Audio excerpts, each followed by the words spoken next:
Indo British advanced pain clinic నొప్పి మాయం surgery దూరం ఫర్ అపాయింట్మెంట్స్ 9155515563. అగ్ని ప్రమాదాలైతే ఈ మధ్య కాలంలో చాలా తరచుగా జరుగుతున్నాయి. ఎక్కడో ఒక చోట అగ్ని ప్రమాదాలు సంభవిస్తూనే ఉన్నాయి. మనం చూడొచ్చు చాలా పెద్ద ఎత్తున మంటలు వ్యాపిస్తున్న పరిస్థితిని మనం చూడొచ్చు.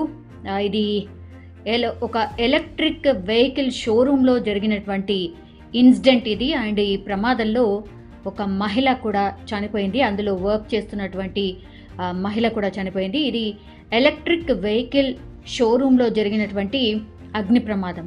సో అగ్ని ప్రమాదం ఎలా జరిగింది ఏంటి అనేది ఇన్ఫర్మేషన్ అయితే ఇంకా రాబట్టే ప్రయత్నం అయితే జరుగుతోంది. బట్ ఇది జరిగినటువంటి ఇన్సిడెంట్ బెంగళూరులోని ఎలక్ట్రిక్ వెహికల్ షోరూంలో చాలా పెద్ద ఎత్తున అగ్ని ప్రమాదం అయితే జరిగింది. ప్రమాదంలో ఓ మహిళ, అందులో వర్క్ చేస్తున్నటువంటి మహిళ కూడా చనిపోయిన పరిస్థితి. సో సంఘటనా స్థలానికి వెంటనే అగ్నిమాపక సిబ్బంది చేరుకోవడం అండ్ ఫైర్ని ఆర్పే ప్రయత్నం చేశారు. బట్ అప్పుడే చాలా పెద్ద ఎత్తున అంటే ఎలక్ట్రిక్ వెహికల్కి సంబంధించి చాలా చోట్ల కూడా మనం వింటున్నాం, చూస్తూ ఉన్నాం. అప్పటికప్పుడు మంటలు చెలరేగి ఎలక్ట్రిక్ వెహికల్స్ కాలిపోయిన సిచ్యువేషన్ కూడా మనం చూస్తూ ఉన్నాం.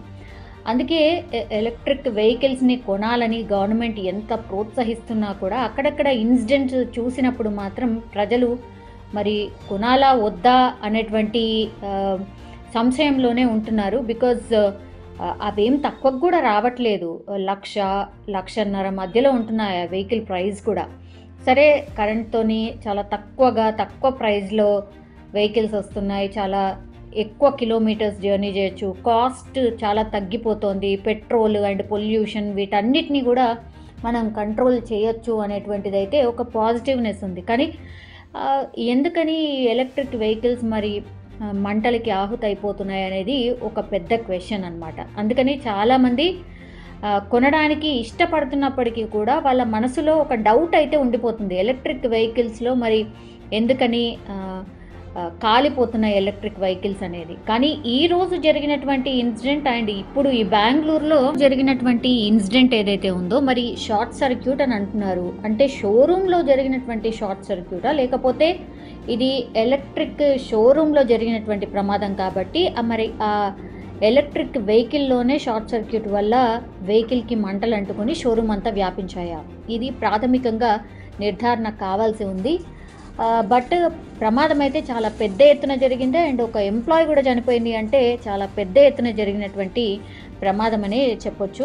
ప్రస్తుతం అయితే ప్రైమరీ ఇన్వెస్టిగేషన్ అయితే నడుస్తోంది. పోలీసులు అదే అంటే షోరూంలో జరిగినటువంటి షార్ట్ సర్క్యూటా, లేదంటే ఎలక్ట్రిక్ వెహికల్లో ఒక్కసారిగా మంటలు అంటుకొని మరి షోరూమ్ అంతా వ్యాపించాయా అనేది కూడా నిర్ధారణ కావాల్సి ఉంది.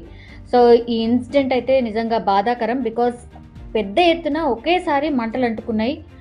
షోరూంలో కూడా చాలా ఎలక్ట్రిక్ వెహికల్స్ ఉంటాయి కాబట్టి సో చాలా స్పార్క్ రావడం, ఆ తర్వాత షోరూమ్ అంతా వ్యాపించడం, షోరూమ్ అంతా కాలిపోవడం, ఆస్తి నష్టం భారీ ఎత్తున జరగడం అండ్ ఒక మహిళ కూడా చనిపోయింది.